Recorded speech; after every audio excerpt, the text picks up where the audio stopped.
Hey, welcome to davidshurter.com. I am your host, David Shurter, and I am on awakeradio.us. This is going to be an interesting show today. It is probably not going to be easy for some people to hear, but I feel that the fact that so many survivor advocate leaders are being murdered, that this needs to be dealt with and pointed out and examined. What am I talking about? Well, let me bring up the case of Lori King. Lori King was one of the founders of Ivory Garden, which was it is the largest support group for survivors, and I believe it has also been the longest. It wasn't the first, but it has stuck around through time. Lori King was one of the founders of that. Lori King had, I think, 3,000 friends on Facebook. She had been an advocate for years. She had done so much for the survivor community, helping anyone she possibly could. Now, you can go onto my website, davidshurter.com, and that's SHURTER.com. I just added an index. It's in the pages above. It's the very last page that is above, index to davidshurter.com, and go in there and look for the article. It's closer to the end, the strange case, the strange death of Lori King. And you can read up. There is someone who was running around going by the name of CritThank. That I dealt with this person on Amazon. Come to find out, this person's also using the name Amber Volatin. She ingratiated herself into Lori King. They focused on Lori King because Ivory Garden took down a website by Jeanette Bartha, and so they were focused and angry with Lori King, and so they got her. This Amber Volatin would drive 3 states over to pick her up, 3 states back to go back to Amber's house, then 3 states back to take Lori home, and then 3 states back to go back home herself. And I believe that this person, even though it's going by Amber Volatin, is a man in a dress. He's gotten angry because I have actually met this person in person at the first Ivory Garden conference, when he and Lori King rushed the stage during a presentation of Colin Ross and gave Pat Goodwin, who is the president of Ivory Garden, roses in front of everybody. And he has gotten angry because I remarked that he looked like a bulldozer in a dress. But they're running this Amber Volatin, and she went and got Lori King at least 4 times that I can see. And basically, the last time that she got Lori died in her house. And coincidentally enough, Lori King died on a Sunday. That same Sunday that Lori King was murdered on was also the last day of the second Ivory Garden conference that was being held in Seattle. The Trauma and Dissociation Conference.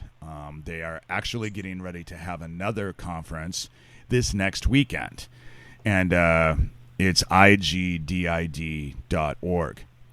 So what I want to talk about with Lori is that I have a real issue with survivors, because Lori King has done more than most of you will ever think about doing for the survivor community. And when she was murdered, first of all, I know that there was a group of people at Amber's house that weekend, that you all were having your own little conference at Amber's house the same weekend Lori King died. That's why you're all being quiet about it. Now, I don't know what Amber, CritThank, whatever it's calling itself, thanks, but let me make a suggestion.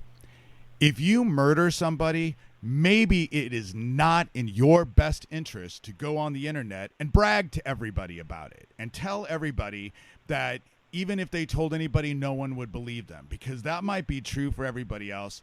But I assure you, Inspector Bruce Turner, who is investigating Lori King's death now, believed every word I said.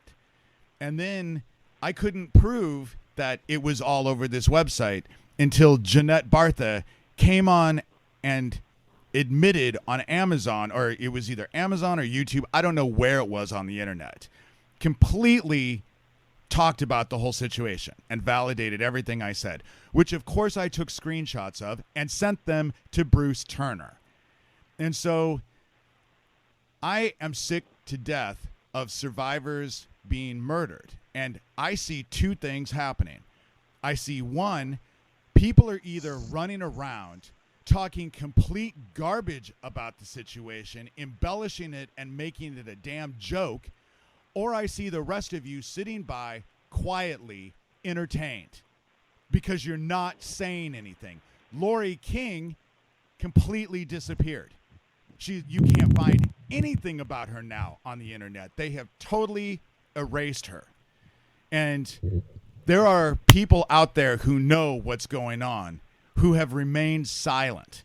And in doing so, you are helping her murderer.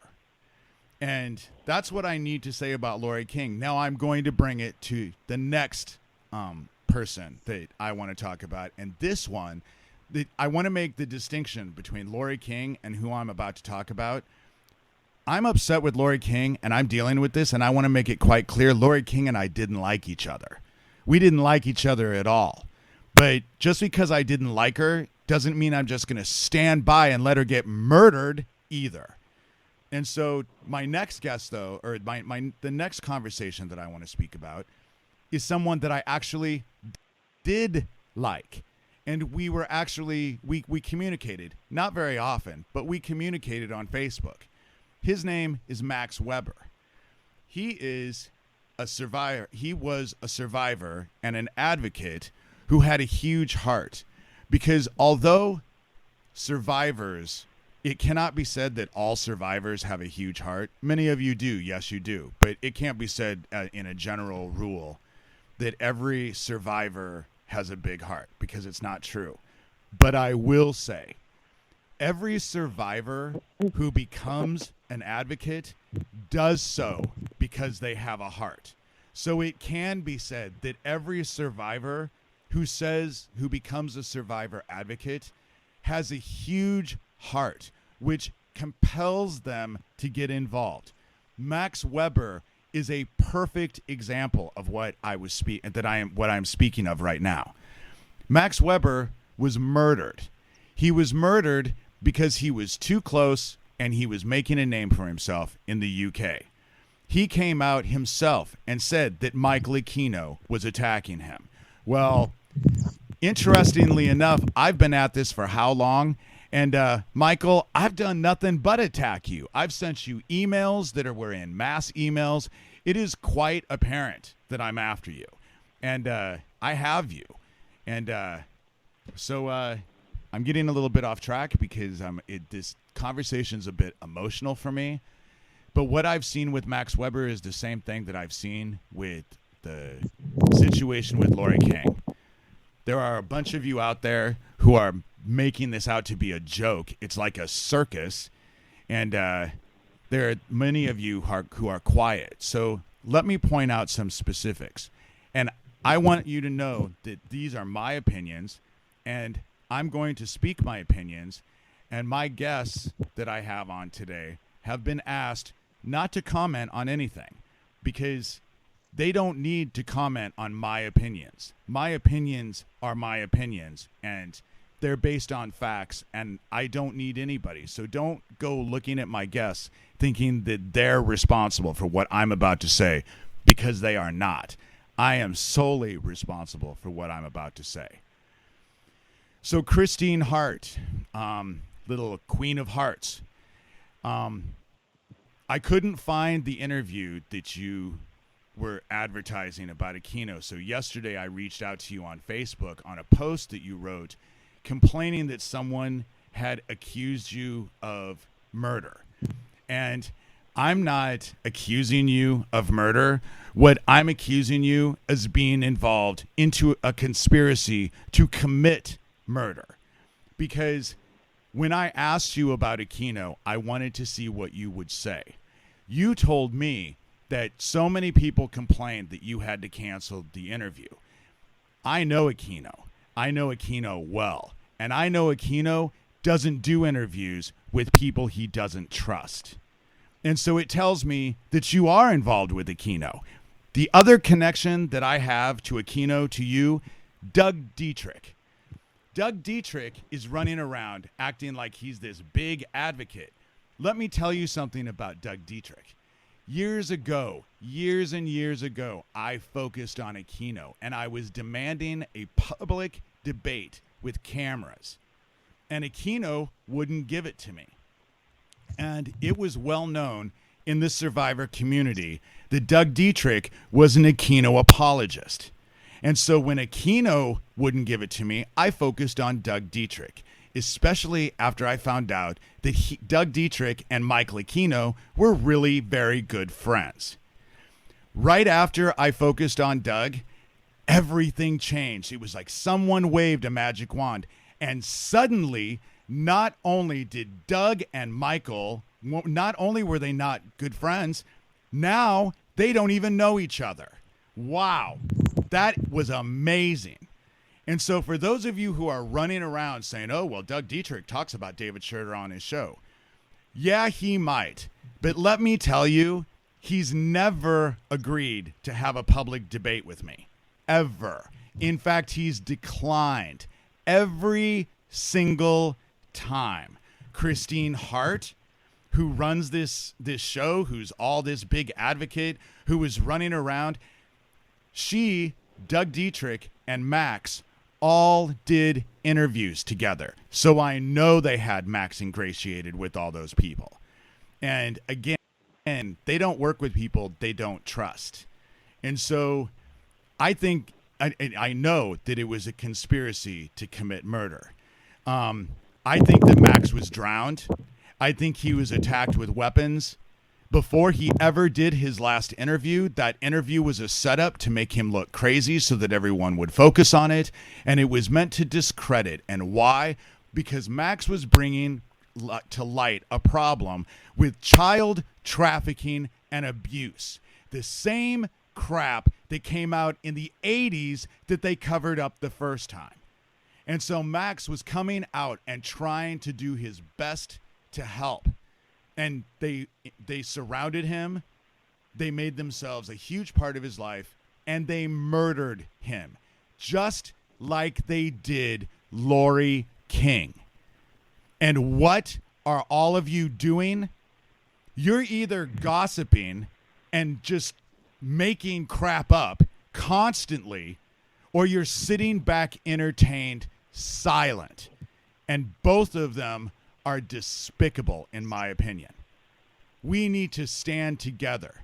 There are so few of us survivor advocates out here that you better do your best to look out after all of us, because once we're gone, there's no one who's standing between you and them. And you had such a fun time with it the first time. So with that said, and that's my rant.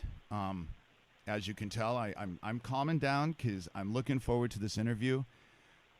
This next this interview that I'm having, we are not going to do the who did what and name all kinds of names, even though I will probably mention a few names. I've asked my guests really not to, things that they feel important, they can ask. This is to give survivors and victims a voice so they can say whatever they want. But if there are people out there who are waiting to hear something that they can use against these two, that ain't going to happen.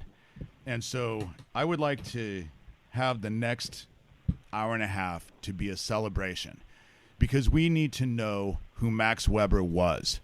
We need to know what his message was. We need to know who Max Weber was as an individual and what compelled him to do the amazing work that he was murdered for. And I personally could not be more honored to do that than with the two people who probably loved him the most. His mother, Vanessa Weber, and his incredibly good friend, Rosette. I don't have Rosette's last name written down, so I'm sorry. We're friends, but I just don't have her last name written down. So she'll introduce herself. So with that said, guys, and I call everyone guys. I know you two are ladies. Sorry, but welcome. Hello. Hi. So okay, well, Vanessa, let's start with you. Tell us about Max. Yeah, I mean, I'm here really because it's very important to me to keep Max's name alive and to keep Max in the forefront of people's minds because he had a very important message.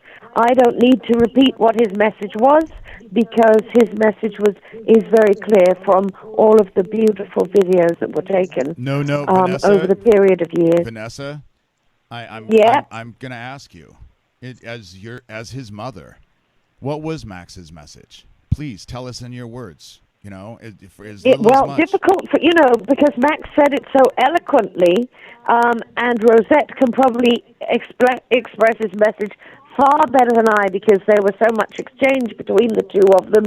But I know that it was all about the heart.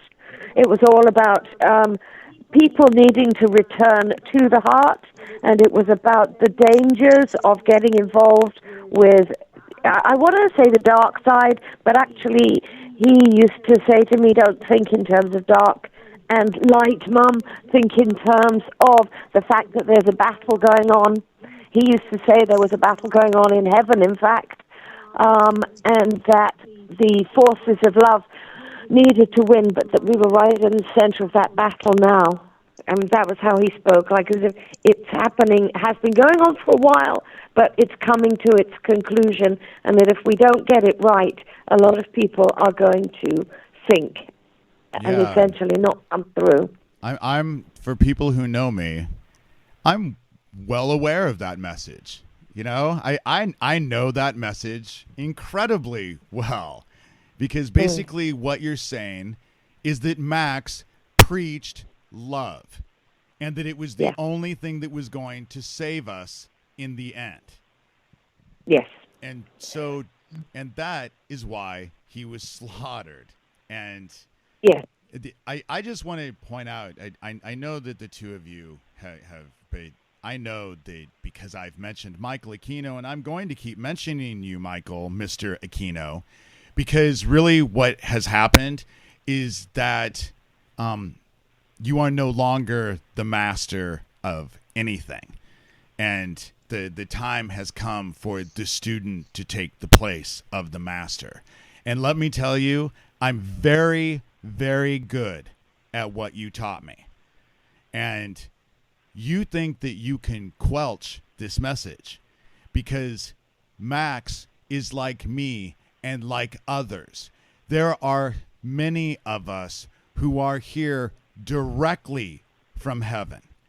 That's the reason why Max preached the message that he did, because he was basically essentially from heaven. And he came. And what has happened? Heaven is well aware of it. It is not dependent upon public attention. And before I go any further, and then I'm going to direct it to Rosette and ask her about Max's message and to find out more about Max, I just want to point out to you, the other side exists. Heaven exists. And yes, you may have drowned Max in a damn bathtub, which explains why his phone was wet. You may have taken him from this side. All he did was go over to the other side and embrace who he really is. And what you taught me as a child has allowed me to go back and forth at will at any moment in time I choose. And I have gone back. It's hard for me, and I've talked to Vanessa about this. Max's death is very difficult for me to process. Not because we weren't close on this side. We weren't. We knew about each other. We knew of each other. I teased him all the time because Max was good looking and I like to tease him. But we really didn't know each other. But on the other side, what you don't realize, you go ahead. You keep slaughtering people. And what happens every time you slaughter them, I go to the other side and find them. And I enlist them to help me screw you any and every way they can and bring you as much pain as they possibly can. And so you keep that in mind. And with Max, let me tell you, I personally want to tell you all, thank you. Because I couldn't have asked for a better first lieutenant. He knows you better than anybody, and he's helping direct heaven to completely screw you. So, again, these are my opinions. My guests are not involved. I've warned everybody about this interview that it was going to be an emotionally charged interview because I've had enough. I've simply had enough. Max was the last straw.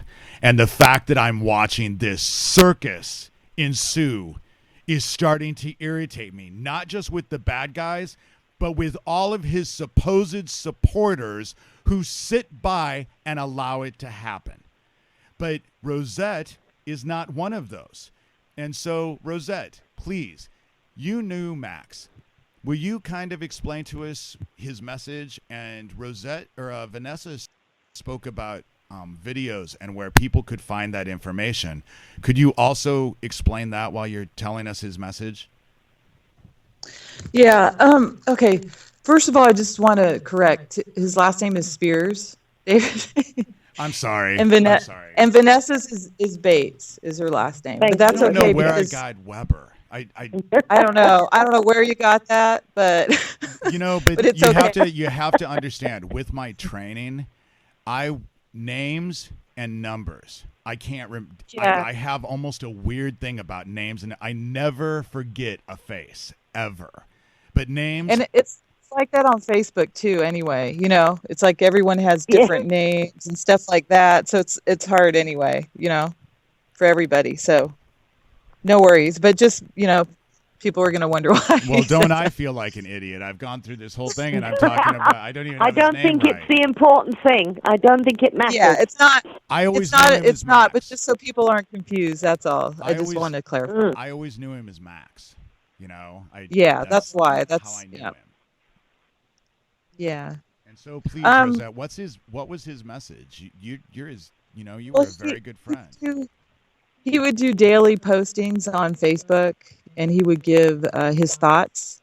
And he had some really profound thoughts, and I can't even start to express them like he does, because he was unique in that he was gifted. And so we did put it on a website, and we started the website actually during his third interview. In the middle of it is when I made his website live. I asked him, "Do you want me to make it go live?" And he texted back to make it go live. So it just went up at the same time as that last interview. And I added all his thoughts that he put down on Facebook onto the website, because I know that's what he would want. And I want to read one so you could get an idea of Max, so people can get an idea of him. Because at the end of the third interview, he said that he felt shame, and he would never say that. That's why I know there's something majorly wrong with that interview. Lots of things, but that is a major one, because he would never say that. And so it's funny because I mentioned it to Vanessa in a private message. And then right after I mentioned it to her, I went on the website, and this is the first thing that came up. So I had to sync with it. So I know that Max wanted me to say this. So I'm going to say this. So this is from Max. He says, "If they can make you feel shame, regret, guilt, Vanessa, wait a minute. Can you get out of the wind? Oh, that's me. That's yeah. I'm in the wind. I'm at the beach. Yeah. I'll try. I'll go behind a tree. Is it better? I'm Yeah. facing the other direction. And I just called you Vanessa. Yes, that is Rosette, better. Sorry. Yeah, that's way better. Thank you. Okay. All right. So this is from Max. He said, if they can make you feel shame, guilt, regret, or isolated, lonely, and worthless, then they are winning. Do not allow this energy stream, which works through multiple people at once, to invoke any of these very, very low vibrational emotions. Its goal is to keep you in a frequency prison bound by these emotions. It wants to try and convince you that you deserve those feelings. I can tell you here and now for a fact that you don't. We all deserve, as a collective human race, feelings of elation and connection and love. That includes every one of us. Stay in heart and you're bulletproof. Every one of us is a brilliant, bright, creative genius incarnate. Don't let this dark consciousness stream make you feel anything else but. The collective human race seems to be addicted to punishing itself. We have to stop it. In service to all, Max Spiers, March 2nd, 2016. Beautiful. Amazing. So I know that there's videos out there, Rosette, that and you guys have to realize, I'm sorry about the whole name thing. Rosette, I called you Vanessa just a second ago. I'm starting to realize that names have always been hard for me. There are names that I've, especially with my stuff, I didn't know their names until I saw their faces. Then the minute I saw their faces, I knew their names, you know. But Max's message is amazing, and there is nothing that I know that he was directly from heaven, you know, because his message is directly from heaven. And I ask, if you will, Rosette, to send that to me, because I would like to actually put that with the video. Sure. Because it's just it's the most beautiful, and it's very Max, indeed. I wonder if I can at this moment, you know, I know time moves so quickly, but I would like to address, I know we're talking about celebrating Max, and nobody would want that more than me, but I do want to briefly address that last audio tape, not to speculate on what happened. I happen to know that some of the people that were directly involved with him that night loved him very much.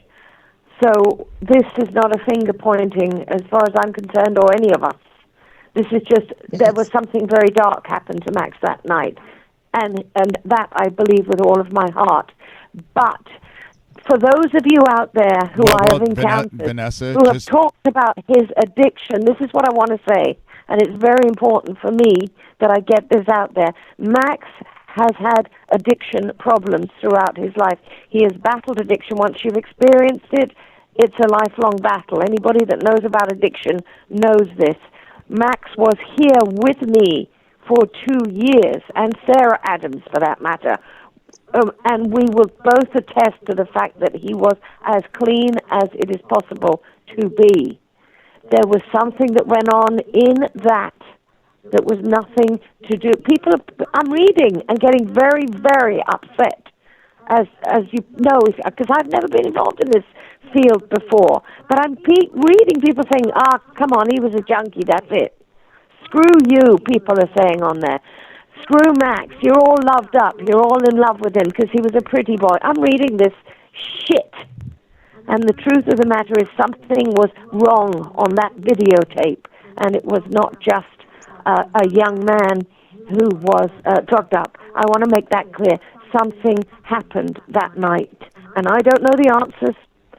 But Max, on all the other, there are so many others. There are so many other videotapes out there that are beautiful, that he's clear and lucid and incredible. Vanessa, this is the one they focus on. I just want you to correct me if I'm wrong. But right now, all anybody has in this situation, the same as it is with Lori King, are suspicions and things that we know. But as yet, there's nothing being investigated. It's just kind of been dropped. And so the whole thing about it is that we can the people who would know the situation the best would be the people who were, well, other than the people who murdered him, are the people who cared about him. And I'm so glad that you brought up the addiction thing, because they are. I just want to put it out there. There's nothing hidden. There's no secret. It's not, oh God, he was a junkie. He battled with addiction. He sure did. But that at this particular time in his life, that was not an issue. And he was open. He spoke openly about it to help others who had struggled. This was something else. And I just want that to be very clear, as I think I've made it now. When we listen to what Rosette just read to us about what he wrote, there's no way he's hooked on drugs and writing that kind of stuff. There's absolutely no way. No. And when you look at his videos and what was actually being said before this, I personally, in everything I've heard, everything I've seen, I'm very connected to the survivor community, and I ask all kinds of questions. What I think happened is that this whole thing with Max was a setup. He was flown to Poland by people who were involved.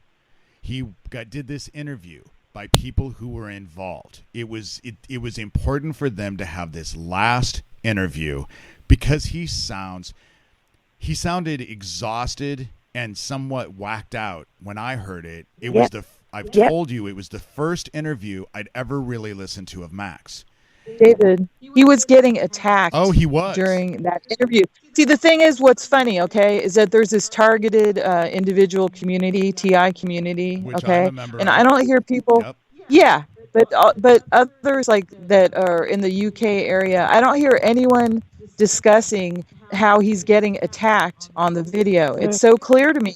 And instead, I just hear people saying like he's out of it or he's drunk or whatever. But he was being attacked on the video, and he even says it. He says, my throat. You know, Alex says to him, oh, it seems like you're getting attacked. And Max is like, yes, I can't breathe. I feel like someone's throttling me. He says it on there. He's getting attacked the whole way through, and no one's addressing that. He was getting attacked. You know, I don't know if he was getting attacked physically or through some kind of technology, which is possible. Like you had your friend on Spence for your last show, David. And, so we know there's that technology. So it could be that. We dealt with that. I'm speculating. I don't know how. I just know that he was not drunk. They wanted him to look like he was. And so they used some technology on him or something. And then at the end, when he said shame, he would never say that. He hated that more than anything. He hated that. Exactly. So that somehow they coerced him. So, they somehow manipulated him and made him. If you look at the patents, of all of the patents that I listed with the video of Spence talking about it basically, he talks about MK Ultra programs and their toys, what they are and what they do. It was the worst interview I've ever had, because halfway through they cut us off, shut my server down. I know they shut my server down because they sent me a message that they shut my server down. Then we went, that happened on Sunday. That next Tuesday we went for the next hour. And we just, it's the worst audio recording. I'm fading in and out. He's fading in and out. We're both blaring. It was amazing. They did not want that information out. But if anybody is wondering if these technologies exist, not only do they exist, but they have been using them on American citizens since 2006. We know this because the Air Force general who went in front of Congress told them that they were going to use these weapons on American citizens. And so, David, can you use them without being there present? Yes. They go through walls. They go through everything. Their toys are amazing, and they're small. So they could have been upstairs, downstairs, in the next room.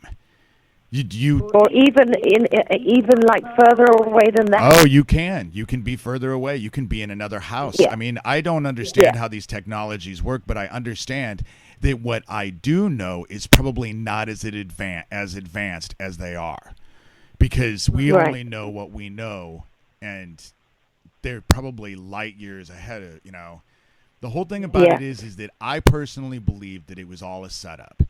They took Max to Poland. They hit him with these weapons.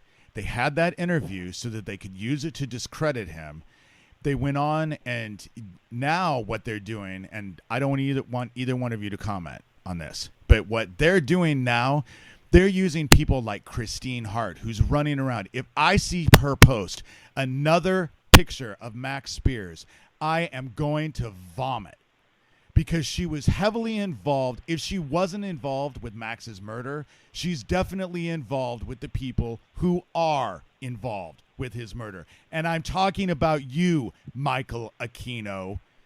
And so the whole thing about it is that I believe that this happened, and they made Max so weak, and they pummeled him so much, and then I figured they just took him into the bathtub and drowned him. And now no one will investigate, so nobody knows.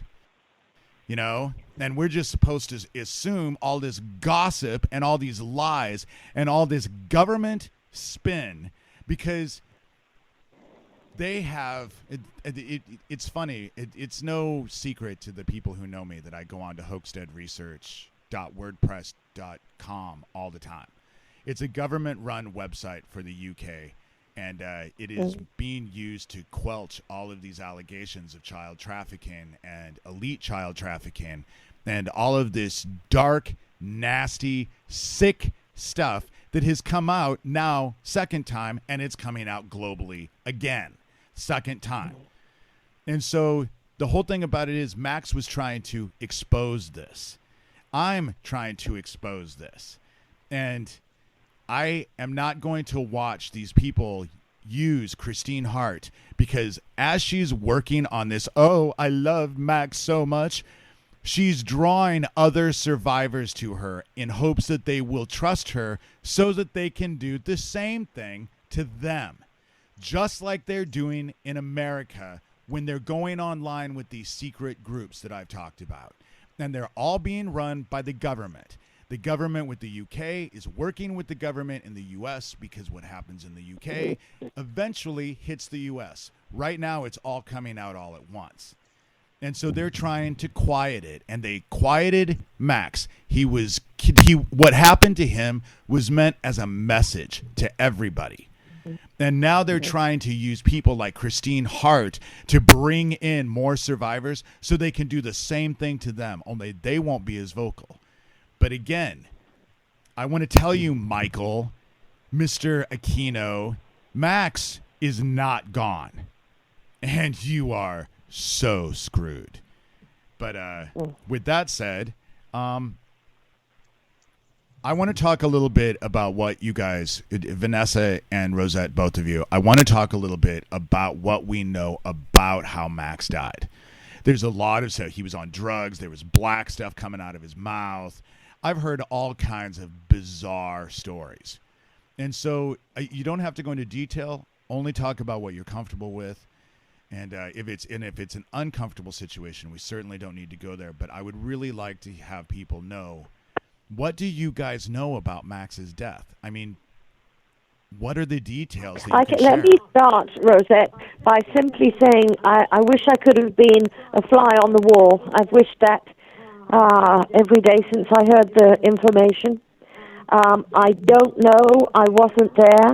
I believe that Monica, who was there, was deeply in love with Max. That has taken me a long time, and I don't know if that surprises you, Rosette, but I have worked and thought very hard, and I believe that, which is why I keep asking these questions about whether this sort of thing can happen, remotely, or whether it can happen, whether people can be used, because it's not a field I'm familiar with, what can go on in that area. But I can tell you this, that as far as I can find out, nobody spoke to him for 2 days before his supposed death date, which was the 16th of July. So I can't find anybody that had a text or a conversation with him after the 14th, which is totally unlike Max. And I can also tell you that the police are absolutely involved, including Interpol, but it's very hard to explain these things that sound very bizarre, especially when you're dealing with the police. They have tried. I've also got a solicitor who's working with me very closely on trying to unearth what's gone on. Polish police and Polish doctors are keeping very, very silent. Nothing is coming through. Subpoenas are going to have to be issued to get any information out of them. It's like as if the barriers have come down wherever you go. So, in fact, in terms of truth, it's almost impossible. It's guesswork. It's piecing together names and trying to work it out from the fact that I believe in the end Max got more and more vocal, started naming more and more very, very significant and important people, and I think actually his demise is a result of what he was saying. I don't know, Rosette, where you are with that lot. I agree with everything you say, and I just want to add that, he was constantly followed around. He would look at license plates and on cars, and they're always specific to him, certain, license plates. And he was followed around when he was in Canterbury. He was followed around when he was in Poland. He went to that. He went to a bar. That one picture of him. He was there for the Poland-Ukraine game to watch it, and he was saying how they were there. He could tell which ones they are. So everywhere he goes, they're following him around. In Cyprus, when he went to Cyprus, when he did the last interview with Christine Hart, the whole town, the power went off in the whole town. And they had to go, Monica and Max had to go drive to find a Wi-Fi. He drove, it took him an hour to find Wi-Fi until he could get connected with Christine. So these people don't want Max to talk. They made the power go out in the whole town. One thing I just got to say about that interview, because it's funny because in that interview that she did with him, everyone makes it seem like it was the second half. That she only got 1 hour interview and it was the second half that was missing. It wasn't the second half, it was the first. So they made it sound like Max was flaking, but he wasn't flaking. He was running around trying to get hooked up to them. So the second hour, so she had to wait for an hour for Max to get hooked up. It wasn't, Max was ill or anything.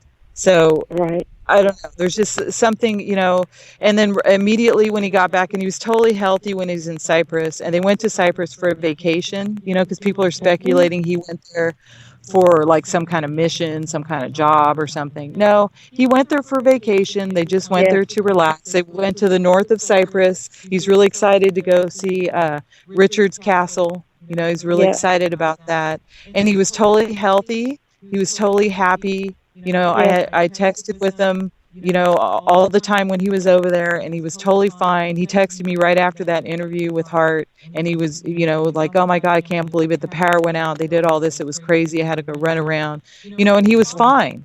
So when he got back to Poland, he was fine. So, when they make him sound like on that interview like he's drunk and all this stuff, no, that I couldn't believe it when I heard that. That was so opposite. No. He was healthy, fine, good, rested, everything. He wasn't, they made him sound tired. He was saying tired because they did something to him, Yeah. And to answer your question, Vanessa, yes, they can do it remotely. Most likely, I know their game. They surrounded Max. They sent him people, and you and I have talked about it. I told you that the biggest problem that I watched Max. I mean, we were friends on Facebook. I followed him. I was watching what he was doing. And what they did to Max is what they do to so many survivor advocates, because even though we have huge hearts that drive us into this work, that heart is also used against us, because what ends up happening is that, and I have been guilty of this all my life. I've just now stopped doing it. But what ends up happening is that survivors who become survivor advocates, we have bad people that we work with. We do. We have bad people that we work with. And we're aware a lot of times that they're bad people. But the thing about Max is that, and correct me if I'm wrong, but the thing about Max is probably the same thing about me. He did so because he felt he could help them, that he could somehow save them.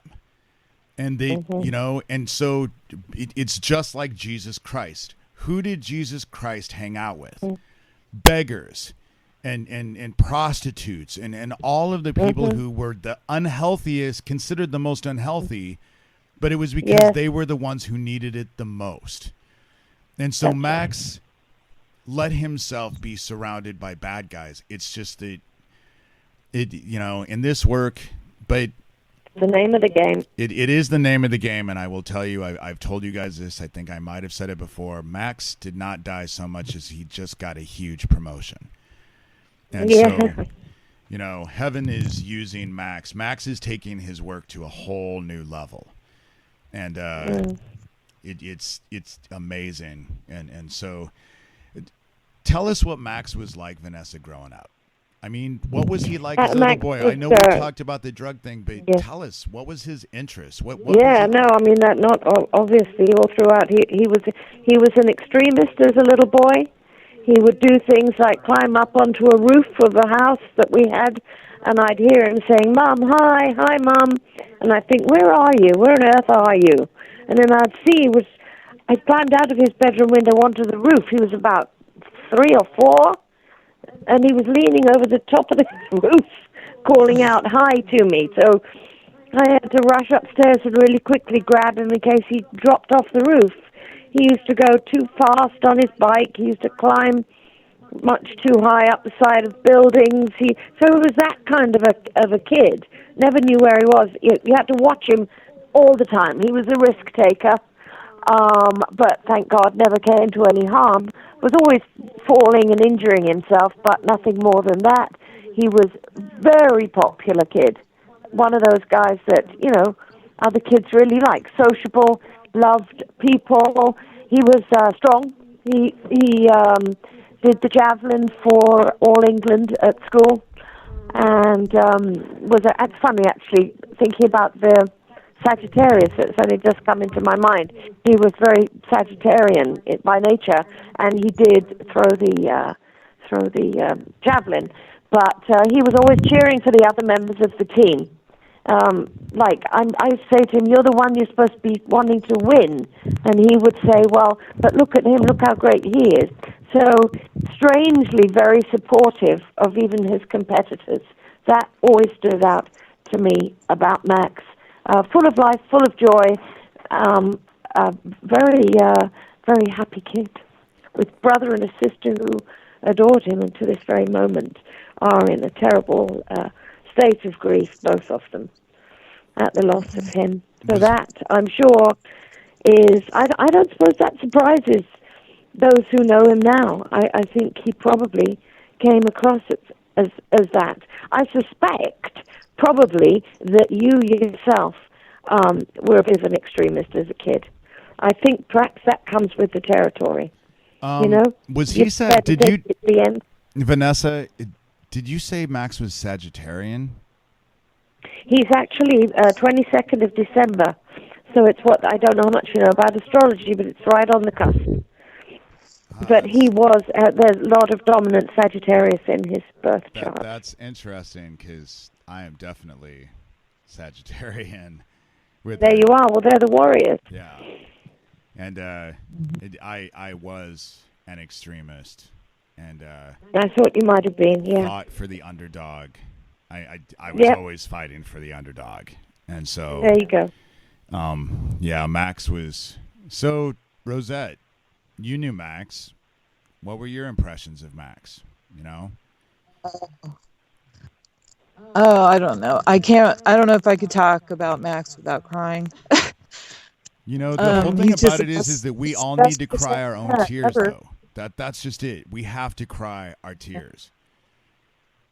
He's the most kind, loving, generous, just everything. He's such a good person, and he had this magnetism about him, and he made people, want to be around him. And it's funny because his magnetism was so strong, either people extremely loved him or they extremely hate him. And you could see the ones that extremely hate him, because those are the ones that are attacking now.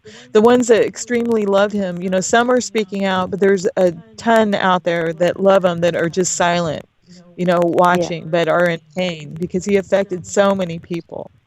He was such a good soul. And he's dearly missed. So I want to say one quote, because one of Max's numbers, because Max is into numerology, and him and I would do, and I know Vanessa too does all of it too, the numerology and everything, and astrology, and so one of his numbers, Vanessa was pointing out, is 921.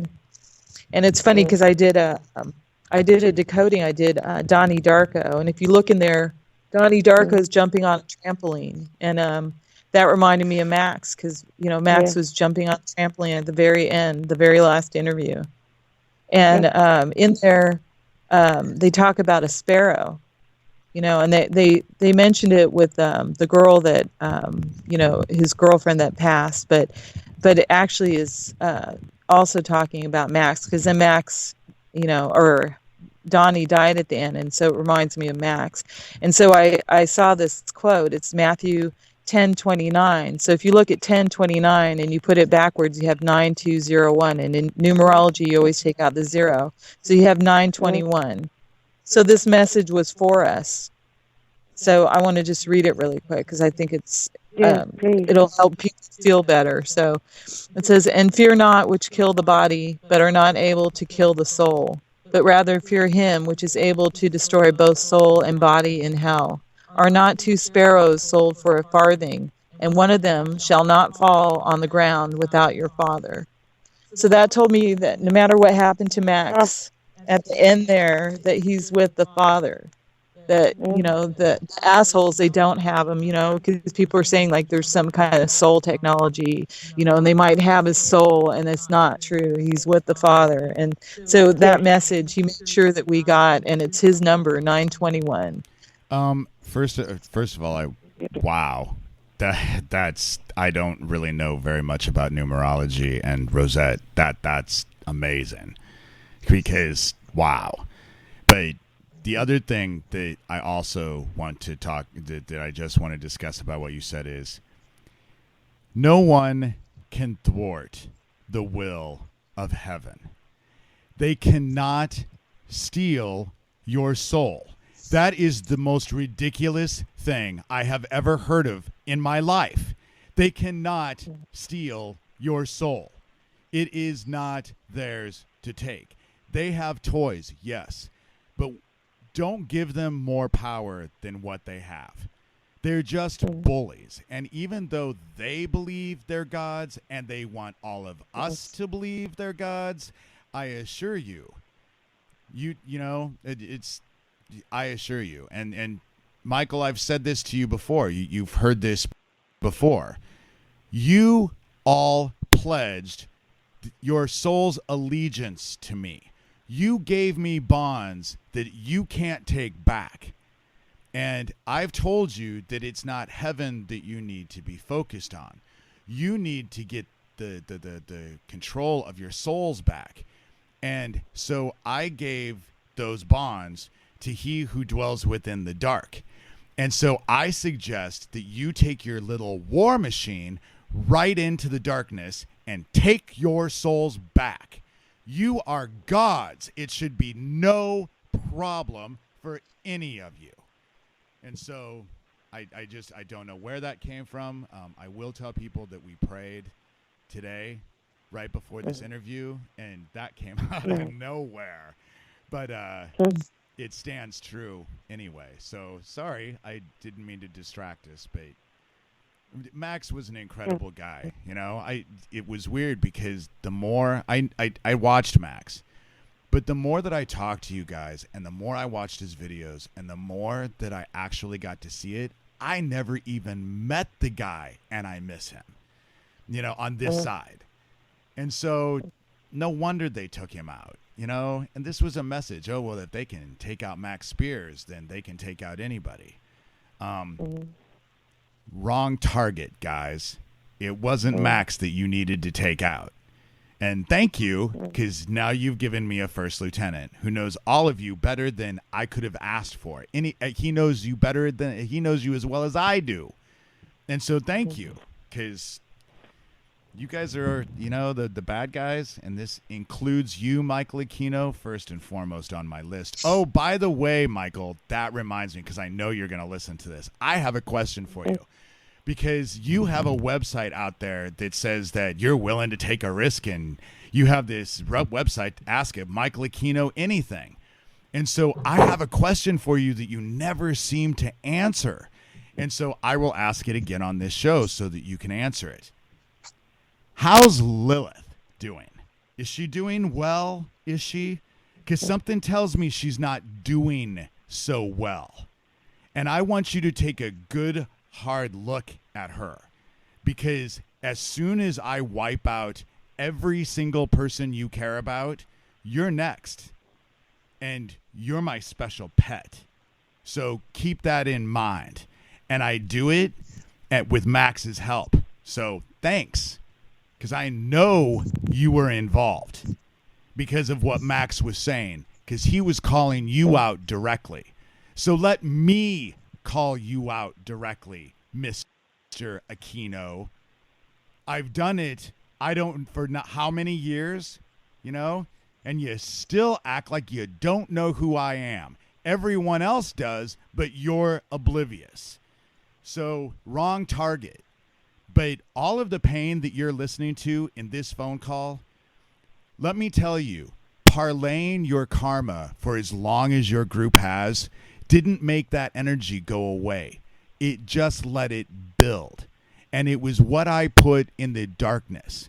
The tears that you hear on this show are nothing. You are going to experience every single person's pain. Every victim, their families, their friends, people who don't even know you're victims. That pain is all waiting for you to experience. And when I tell you that in the end, you are going to cry oceans of tears, that's an understatement. So you think about that when you come for me, because I ain't Max. You ain't going to manipulate my emotions. I have no interest in saving you. None. In fact, my interest is quite the opposite. But you slaughter one more person, and you are going to experience wrath like you've never experienced it before. Sorry, guys. Don't mean to get on a bandstand, but, I don't know. This whole thing with Max, it just put me over the edge. It did. It put me over the edge. And getting to know you guys and feeling the pain that you guys are experiencing and the loss that you have gone through. And the fact that I'm the first person you guys have talked to, other than the bad people who have reached out to you, and I'm just, the fact that people are just oblivious to this kind of situation and to this pain and what's being happened here is totally unacceptable to me. It's totally unacceptable. So with that, can we fairly soon close, David? Because I tell you what, I'm feeling very sad. I'm feeling empowered, but I feel that I can't personally talk much more because, as you say, I haven't spoken. I haven't spoken out at all, and I think I've done as much as I Vanessa, do today. You've been amazing. You can understand. Vanessa, you've been amazing. And you can drop out. Thank you. You can take, because as you guys can tell, I've pretty much dominated. I really. No, it's fine. I didn't mean. David, I'm going to have to go too. I'm sorry. Oh, that's all right. My guests are bailing on me, but no, I think you don't underestimate how emotional this is. No, it takes. And it was intense, guys. thank you so much for coming and actually giving us the whole look of who Max was, what he was doing. You know, if people wanted to go look and find his stuff, I mean, this is an answer for either one of you. Where would they go? Rosette knows exactly. Rosette, where would people go if they wanted to see videos? They could go to his website. Okay, and what is that? So it's just maxspiers.com. And spell Spiers. Spell Spiers. So it's MAX and then Spiers, SPIERS.com. And that has his videos on there. It has his articles on there from Facebook, and his lovely sister put pictures of him on there that are wonderful. And then one gal had some really lovely thoughts about Max she wanted to share, so we put that on there. So that we'll just add to it as we go. It's for the family, it's for Vanessa and Becky and everybody, and we just want to keep it positive and keep Max alive through it. And I have to apologize. And don't forget, he has a younger brother, Josh, who has some special needs, who has lost essentially a real father figure. Big age gap between him and his younger brother. And now Josh, dear Josh, who is the kindest soul you could ever meet, now has no Max. That's a bigger loss probably than any of us all put together. I just want to put that in there. It's, and I again, guys, have to apologize. You've spoken to me. I'm not always this intense, but this whole situation has just been so wrong. I mean, there's no other way to put it.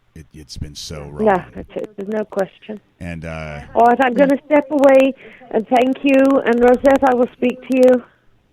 Okay. Vanessa, thank you so much. Bye. Thank you so much for your time. You're welcome. And I will be in touch. We're friends on Facebook, so I'll say hi. And I will send you the link to this. It's being played on awakeradio.us, and it's at 2:00 Pacific time.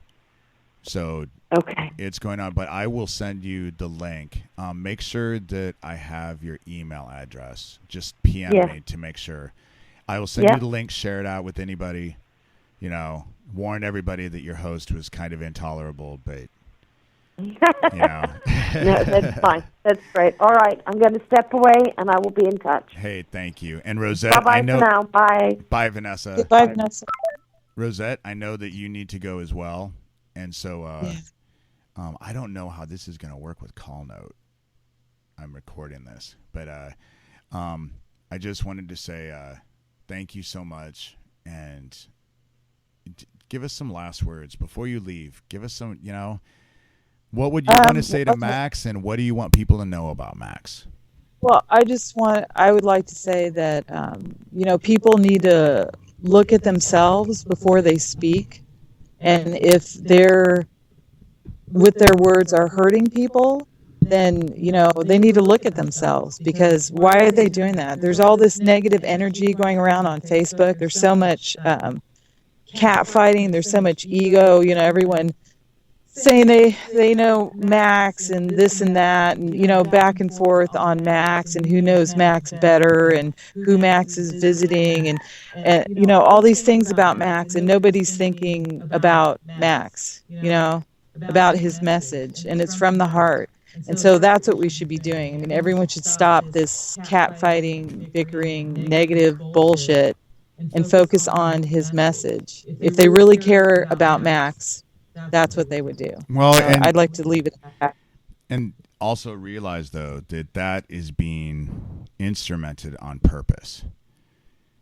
So it's being instrumented on purpose. That there are people actively going out in order to do that and convolute this whole situation. And just what Vanessa just said, he has a special needs brother that he was a dad to. You'd think that kid's not on the internet reading the stuff that you guys are writing. the pain that you are causing that boy, you are responsible for. You might think that because it's on the internet and it doesn't have to deal with you right away, that you're not responsible for it. But let me assure all of you, you are responsible for the energy that you send out into the world. And the stuff that's going on, Rosette, you've been amazing. I'm sorry that this was a different show for me. Usually I'm very compassionate. I'm certainly not as emotional as I have been today. Yeah. But it's been all right, David. I thank you so much, and I will be talking with you soon. And again, like Vanessa, I will send you out the links. Do with it what you want. Okay. Warn everybody that your guest was intolerable. I'm so sorry. I ran you guys off. But okay. I appreciate it. All right, and I'll talk to you soon. Dave. All right. Okay, take care. Okay, bye.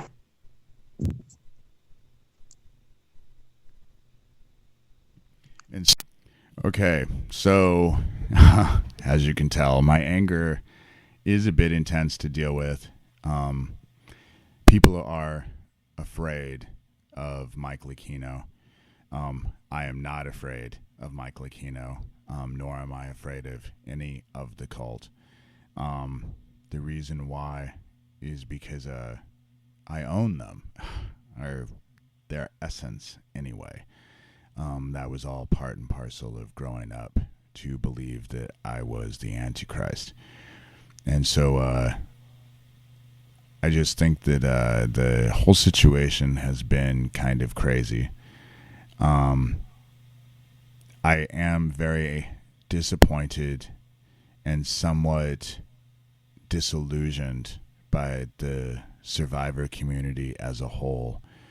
And the reason why I am disillusioned is because we were the best and the brightest. Many of us who grew up in this MK Ultra, and they have us so convinced that we can't perform, that we need to be afraid of them. And yet, I mean, they use this term super soldiers as a joke, but really when it comes down to it, that's exactly what we are. We have better endurance. We think with parts of our brain that other people don't, which was the whole reason why they were doing these MK Ultra experiments. And so we have abilities they don't have. They have toys. And yes, with Max Spiers, they were able to take him out by using their toys, by infiltrating him and getting. But Max, first of all, I don't believe that anybody can thwart the will of heaven. I don't. As horrible as the whole situation is with Max, I told both Vanessa and Rosette that I believe that heaven was involved with it the whole time, and brought it to pass, because heaven is in need of Max and Max's expertise on the other side, because we are in a spiritual time. It's no longer trite that they want to make a joke out of it, saying that, oh, the end times, we've been talking about the end times for a long time. These days are over. They are. I mean, everything is dying all around us. How can you think anything otherwise? And we are at a spiritual time, and things are going to happen here that are just pretty amazing spiritually. And I think that what happened to Max happened because Max's hold on life and his work here had such a hold that it took such a horrific and amplified and organized attack on him to actually take him down. And when you look at Max and what it took to take him down, that should inspire all of us, but it should also be a warning to all of us, because the other side can't be saved. They want to drown, they want to drown. How do you save someone from drowning when they want to drown? And in the end, we always seem to get drowned I mean, before even they do, they take us down. And I've been there over and over and over. I've been where Max has been. And if Max's life, and especially his death, is anything, it is indication to how they are able to target an individual, surround that individual, and take that individual out. And they're very organized with it. They're very smart about it. They've been doing it for a long time, and they've done it to a lot of people. And Max Spiers is a perfect example of this, and we need to see that as individuals. You know, we need to realize as survivors what we need to do to actually get through this whole process. And our silence, you know, I am angry. Yes, I am angry, but that anger is out of frustration, because our silence is allowing it to continue and to flourish. And it's not doing us any good. It's not doing the victims of it right now any good. It's not doing any good except for the perpetrators. And they are all over everywhere. I mean, they're all on the internet. They end up in your lives. You know, this whole Kafka type scenario of government and how it's kind of taking over, and this Orwellian type of, you know, mentality. This is a reality. It's not a conspiracy. People who talk about this are only pointing out the obvious. It's not a thing that people are having to, you know, prove. Anyone who looks at it can see. And when you look at this whole situation with Max Spiers, that's what you see, is that you see how they did it and how it worked. And Michael Aquino, you know, people get nervous when I speak about you because everyone is afraid of you. I am not afraid of you. I haven't been afraid of you ever, you know, and more importantly, I know that you're afraid of me, and you should be, because I have surpassed Super Soldier. What I know is that I was your guys' ultimate weapon, and I have so turned against you. In fact, it wasn't even a turning against you. I was never with you in the first place. I thought you guys were psychos. I've always thought you were psychos. Mean, bullies, sadistic, psychotic.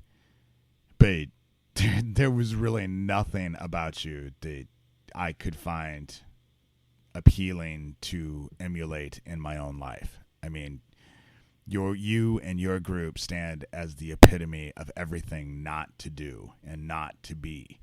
And so it was a great example. You know, it was something that it was very easy to base the opposite of. And Lori King, you know, the situation with Lori King is a very intense situation as well, because this is another victim of this group that got murdered. It's no coincidence that she died the same Sunday that the second Ivory Garden conference was being set up. And it was meant as a message to try and shut it down, to stop it. And they thought they were going to be bright, but how bright is it to kill someone and then go all over the web and brag about it? But they needed to instill fear in people, and they did. People are afraid. The people who were there are afraid of talking because they're afraid of being implicated. I don't know who's implicated. I know that Amber Volatin is definitely involved. Some transvestite that goes by Menagerie. That's how at first I knew him as Crit Think on Amazon, arguing with them, with Doug Mesner and all of that group. But then it went from that to when I met him at the first Ivory Garden conference, which is the one and only time I met this dude. He was going as Menagerie. And so that's who I started off with, Lori King. And it wasn't until I talked to Inspector Bruce Turner that I realized that Menagere's name is now changed to Amber Volatin. And if you type in Amber Volatin, it's the same person, but they're making him out to be some sort of famous, weird lettuce lady person. And all of that is brand new. It's all up, which tells me it's all connected to the government because they follow everything that's going on. And they try and control everything. And they think that if they listen to your phone calls, they can be one step ahead of you. But you go ahead. You try to get one step ahead of heaven. See how that works for you. Because we are at a spiritual thing. Max knew that. Max knew that because he was from heaven, and now he's working in league with heaven. And the fallen, which some people call demons, I know people just have the hardest time when I tell you, but heaven has been healed. The third that fell have now returned. And it changed the scope of everything. That's the reason why everything's happening the way it is now. That's the reason why they can't keep any of their secrets quiet. They think if they close down the internet that it's going to keep everything from happening. They don't realize. Go ahead, guys, shut down the internet. People will be out rioting on the streets within 24 hours. Everywhere, globally. So go ahead. If you think that's going to work for you, you go right ahead. You can't pull off this new world order thing that you guys have going and call it a conspiracy and then talk about it like it's real at the same time. Because it's either real or it's a conspiracy. It can't be both, no matter how you want to assert that it can. I'm having to babble on. I apologize for this interview. I did kind of run off my guests, but they were tired. It was in the UK, and it was very early for Rosette. And this conversation was probably neither what Rosette wanted to wake up to or that Vanessa wanted to go to bed to. It's in a very emotional kind of situation. And their pain is great. And that pain needs to be honored.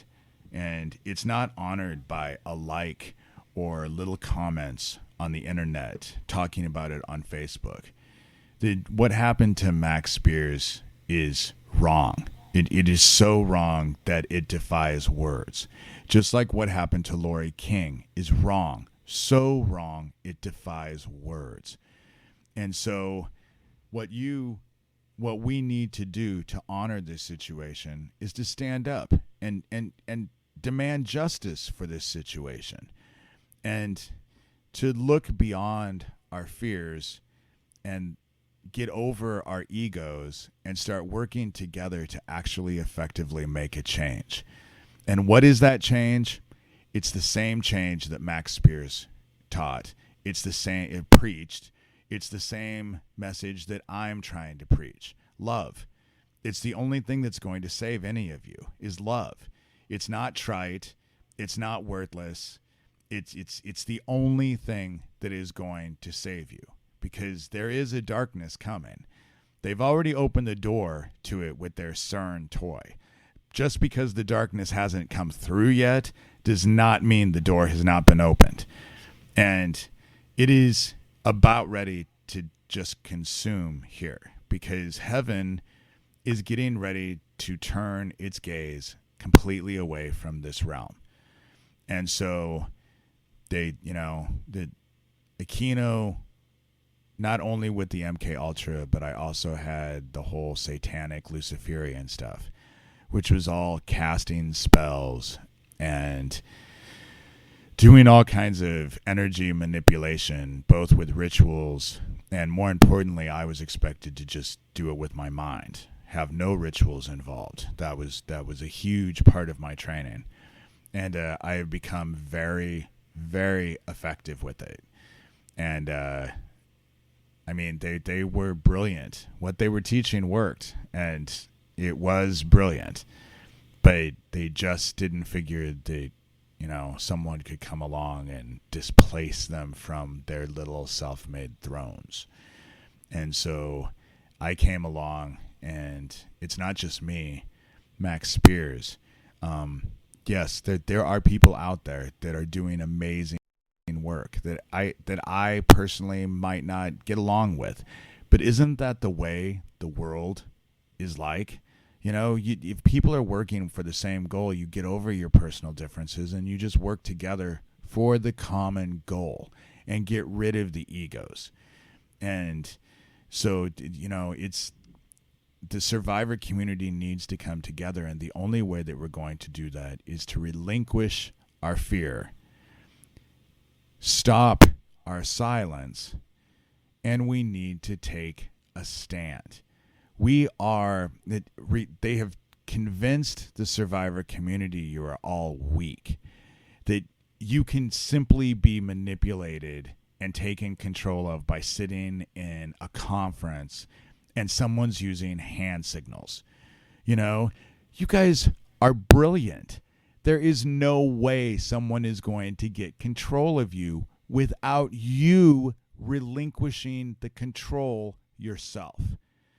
And so they can tap pencils all they want. They can give you weird handshakes. They can do whatever this stuff that's being claimed by Allison Miller and Neil Brick about this being safe at conference stuff. You guys are brilliant. You are strong and you are resilient. You wouldn't have survived what you did if that was not true. And so let the misconceptions that they have given you about yourself and how frail you are and how weak you are and how afraid you are and give you all the reasons why this is true. They're lying to you. They've always lied to us. They've never told us the truth, ever. I mean, all of the abuse you guys went through, did any of you get any of the truth? And so the thing about it is that I just feel that you guys need to take a good, hard look in the mirror and realize what warriors you are, because they made you into warriors. And instead of being afraid of that, embrace it and realize that it gives you strength. They cannot take away your free will. Only that was given to us directly by heaven. It was a gift given by heaven itself. And no man can thwart that. So any of the choices that you make, and how do you make the right choices? You listen to yourself. You listen to yourself and you give yourself the ability to make boundaries. And that's the hardest thing that I have with Max, is that I didn't know him and I'm looking at it completely at a third person. But the biggest issue that I had with Max is that his heart was so open that it prevented him from making boundaries, because he so didn't want to hurt anybody, that he didn't want to hurt anybody's feelings and he didn't want to make anybody uncomfortable. And that's a common thing for all of us, all survivors. We are designed to be slaves. So of course we want to please. And that's the reason why I'm a bit hard to take. And I'm a bit hard to take for a reason. And it's because I can exercise that part of my personality that protects me. And the thing about it is that all of you are looking for the one to protect you and the one to save you and the one to make you whole. You're never going to find that, because everyone you find is looking for the exact same thing. And so you all need to realize that the one who's going to save you, the strong one, the one who's going to always be there for you, is you. And once you embrace that and you realize that it's you that saves you, suddenly you're able to do all kinds of things. So you're able to basically make miracles in people's lives. Because then it starts to reach out. Because when you no longer need people to make you whole, you end up wanting to help other people and have them become whole. But you just have to be wise about it. Max knew that he was being attacked. He felt trapped. He felt like he couldn't get out of it, you know? And what could he have done? You know, what would I have done? In that interview, when I realized that things were going haywire and he knew that things were going haywire in the end, if I would have been him, I would have stood up, walked out, gone to the airport, got on a plane, and went probably to my mom if Vanessa was my mom, you know? But he felt that he didn't have that power, and he did have that power. We all have that power. Every one of us. If you get into a situation that causes red flags, makes you feel distressed, makes you upset, just simply dismiss yourself from the situation and go find something else, you know? And if you keep going and finding other things and they're always the same, then you need to take a hard look at yourself, because chances are, since you're the only constant, you're bringing it upon yourself and you're the cause. And if you don't like it, simply choose something else. If one behavior doesn't work, just simply choose another. And with Max, you know, it's there's so much pain with that whole situation. I've talked to Rosette a lot on the phone. I've talked to Vanessa several times on the phone, and their anguish and their frustration is paramount. And this is one group of people. This is just the people connected to Max Spiers. And they're doing this to all kinds of people. So they're inflicting the same kind of pain that we just experienced on this call with Max Spiers' mother and good friend. They're doing that to a myriad of other people and causing a myriad of other people to be in misery. And that builds energy. That it does. It becomes energy. You know, the thing about it is that we Luciferians are big into energy. You know, they understand their faith, if you want to call it that, is based on science. And a lot of the New Age stuff that is being presented, yes, is complete BS. It's complete BS.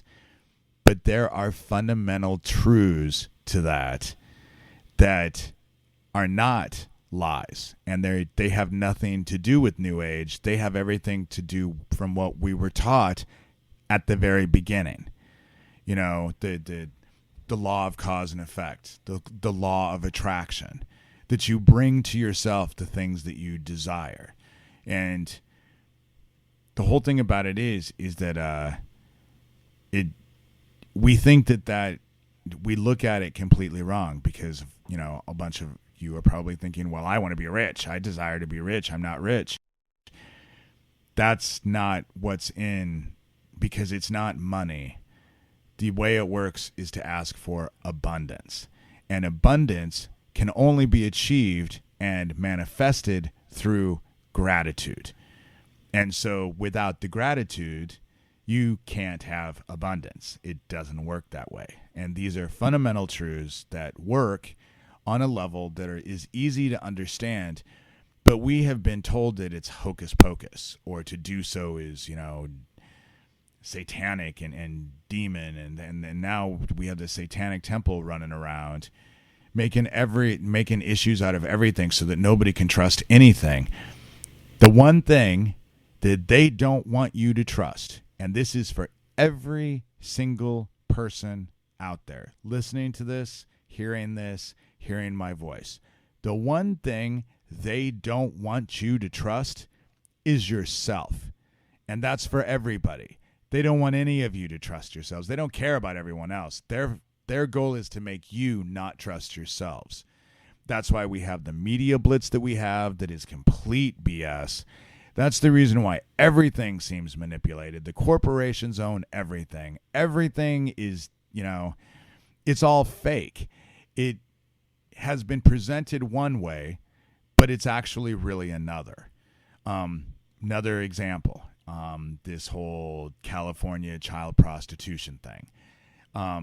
People are saying, well, they didn't legalize child prostitution. They just, said children can't be prostitutes because it will help them get into social services.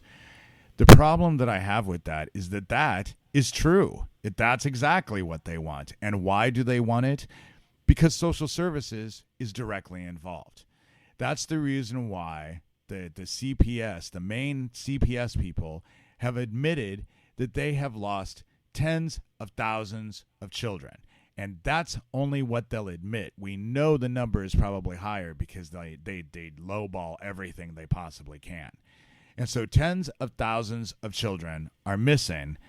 And so unless you believe that these children were just simply raptured and nobody knew about it, they obviously went somewhere. And where are they going?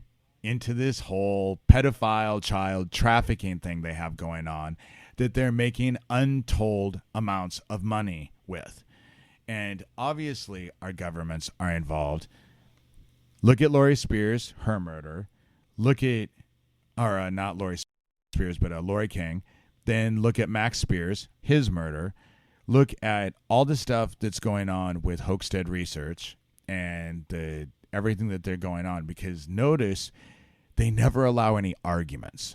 When you read it and then you read all the comments below, it leads you to believe that everybody is agreeing with them and they have no dissenters, but they just don't let dissenters on there, so it gives the illusion, hence the word illusion, that everybody supports them, everybody likes them. They came out with this thing saying, oh, well, we've gotten 500,000 views on our site and we've only been up a year and stuff like that.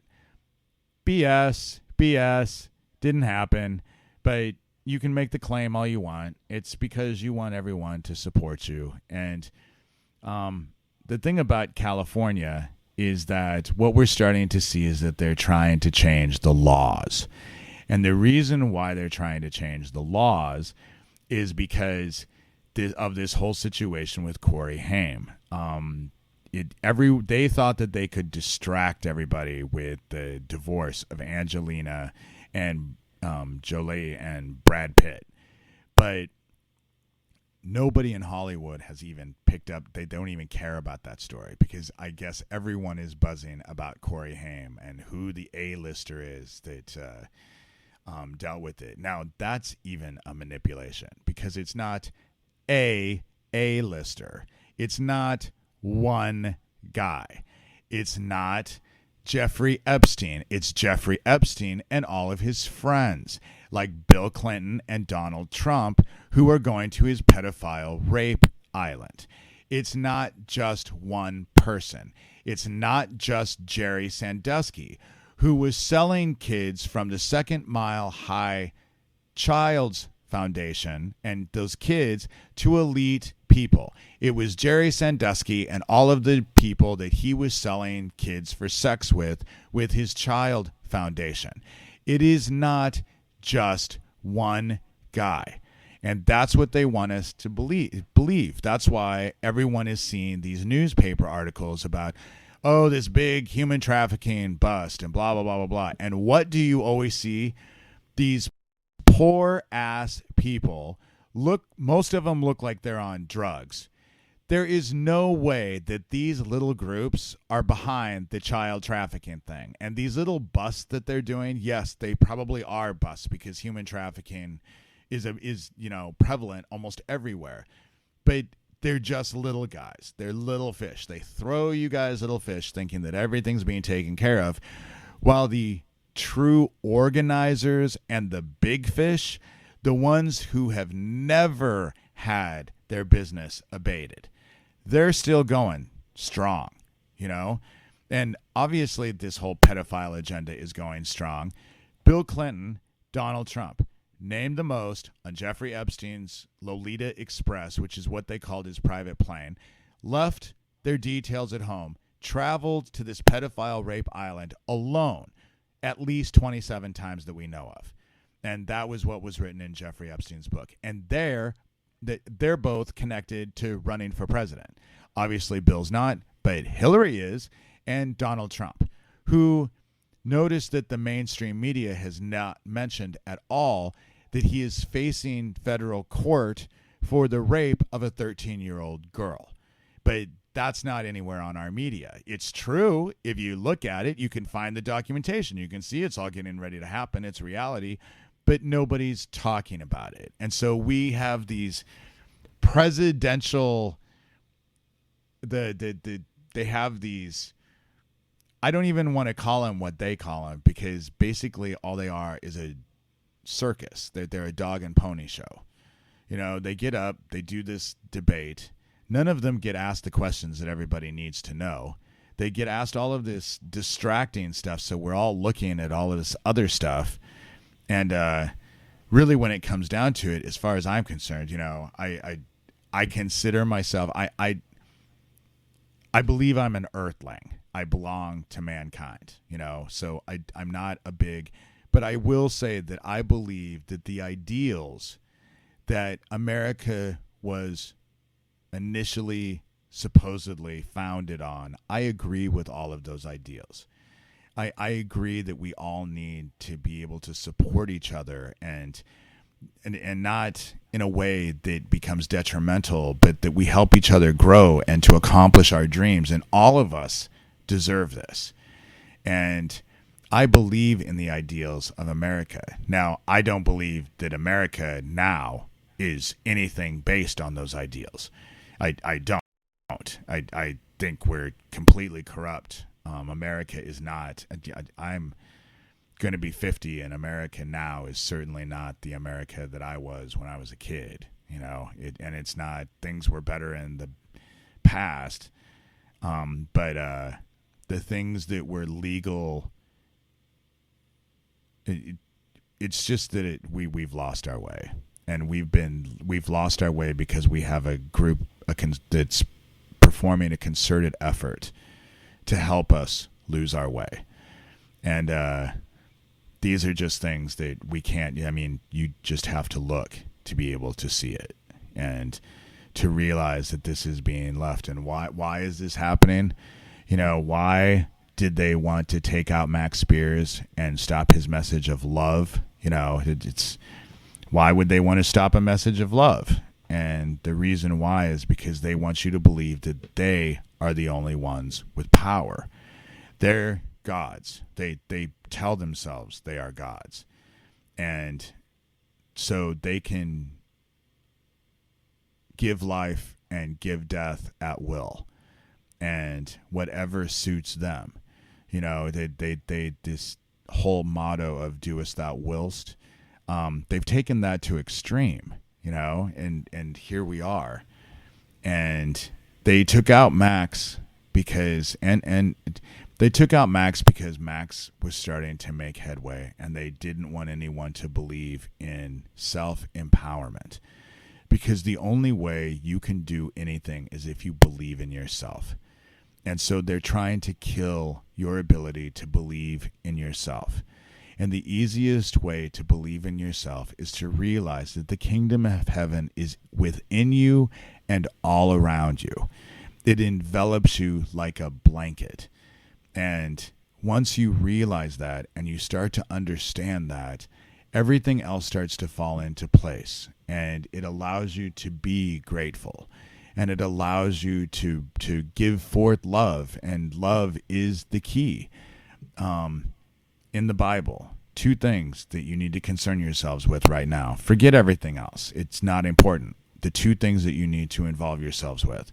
10 commandments given to us directly by God, and the 2 commandments given to us by Jesus Christ, which should be at the top of your list. Love God, love heaven, love everything else. And if you follow those 2 commandments, the 10 commandments that precede it are easy. They fall right into place. If you're doing the first 2, everything else falls into place.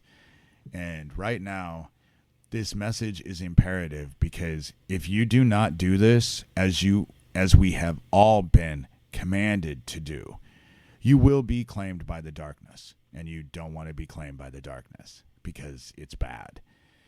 And you will not like it. And anybody who's claimed, not just Luciferians, not just Satanists, if you're dark, you know you're dark. And if you're dark and you're not willing to let that darkness go and start to love, you will be claimed, period. That's the way it works. And you can make all the excuses you want. You can make all the arguments you want. You can put feathers on your head and flap your arms around like a chicken if you want. It will not make any difference. It will not make any difference. And so we are at the last time. We are in the last days, but we're at the beginning of a fabulous new beginning, because everything that is dying here is waking up on the new earth. That's the reason why we've seen all the bees leave, because they went to the new earth. That's why we're seeing these huge flocks of birds just fall out of the sky dead, because they're being called over.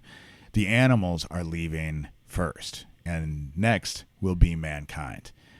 And you will either raise your vibration to what is necessary to make the transition to the new earth, which can only be achieved through love, and most importantly, unconditional love, or you will be claimed by the darkness that is about ready to consume this realm of existence, as heaven is getting ready to turn away its gaze and focus on the new earth. Those of you who end up on the new earth, it is a paradise. And the difference about this time and the next time around there is no veil. Heaven gets to interact with mankind at will and constantly. And those who find themselves on this new earth, every breath you breathe will be joy. That's how it works. I mean, when you're connected to heaven, that's how it works, is that it brings joy. And there will be peace. There will be a reigning peace. For those of you who are connected to the dark, Michael Aquino, where you're headed, I can't begin to even tell you your absolute very worst nightmare, the most nasty thing you could possibly come up with, is but a daydream to what you're going to experience in this place.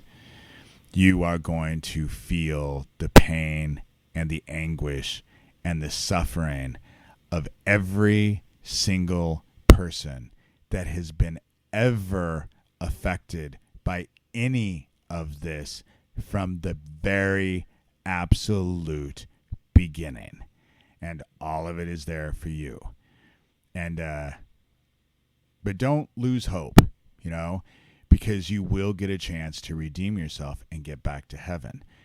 But unfortunately, your sentence is basically for you an eternity, because you are going to be stuck in the darkness for exactly as long as the angels were when they were stuck here. Aquino, you taught me that energy could neither be created nor destroyed. And you told me that I could only use what was there. And that could be influenced and affected, but, you couldn't just make something appear. You had to use what was there. Excuse me. And so that is exactly what I've done. And I knew you so well that I knew what you were, it was easy for me to actually cast all of these spells. And spells have been cast.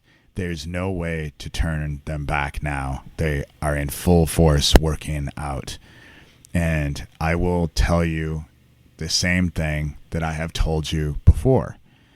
You will either come clean or you will be claimed. And when you are claimed, to say that you are going to cry oceans of tears doesn't even begin to compare to what your experience is actually going to be. And so keep that in mind as you're slaughtering people such as Lori King and Max Spiers. And I'm just rolling out. I'm going to quit pretty soon because I've just been rambling, but I did want to say one last thing. Michael Aquino, I know eventually that you will find that you have no choice but to come for me. And because of what's happened with Lori King, what's happened with Max Spiers, I just know how you think. And I just want to tell you one thing. I knew that was probably an inevitability from the very beginning before I ever started doing anything that I was doing. But let me remind you, you all pledged your soul's allegiance to me, even though I was just to be a shell and it really wasn't me that you were giving allegiance to. You still gave me those bonds, doing what you did, trying to convince me that I was the Antichrist. And so you coming for me will have serious repercussions, which you probably are aware of. And when it happens, if I don't get a chance to tell you, I just want to let you know that when that happens, you've effectively sealed the deal.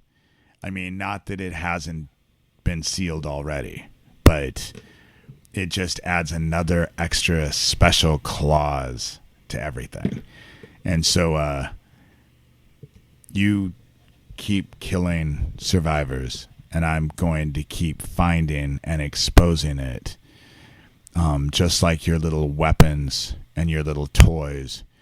And if you really believe that you and your little group are going to use Doug Mesner to do all of his stupid crap for the Satanic Temple to distract people from you and your little temple of Set and your history that is completely been abhorrent to heaven, you are again looking at the wrong person or the wrong thing, because it's not the people you have to be worried about.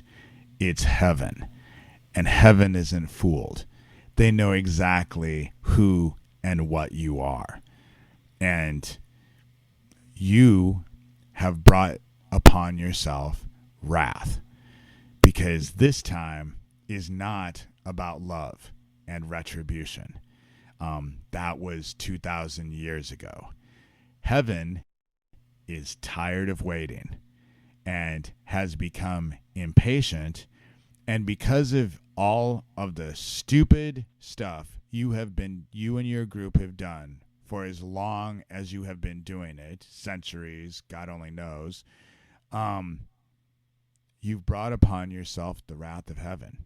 Because this time it's all about wrath, and more importantly, it's about retribution. And so you keep that in mind as you keep pulling your stunts and hurting people and doing the things that you're doing. Just keep it in mind.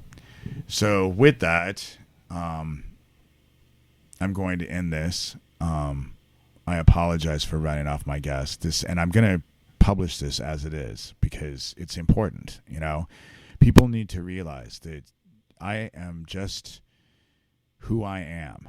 I have no intention of being a radio show person. You know, I'm doing this because it's a useful venue right now to get the message out. And I feel that it's easier to do it this way than to go on a blackboard and stand on a street corner. So with that said, thank you very much. This has been David Shurter on davidshurter.com and Awake Radio. Make sure that you check out my website, davidshurter.com. That's SHURT as in Tom, ER. And also realize that I have put an entire index in the pages above. So now every one of you has access to every single thing I've written, which is about a little over 1,800 posts. So all about the investigation. It's a cool thing to look at. So thank you very much. And it's been my pleasure. Thank you. Bye.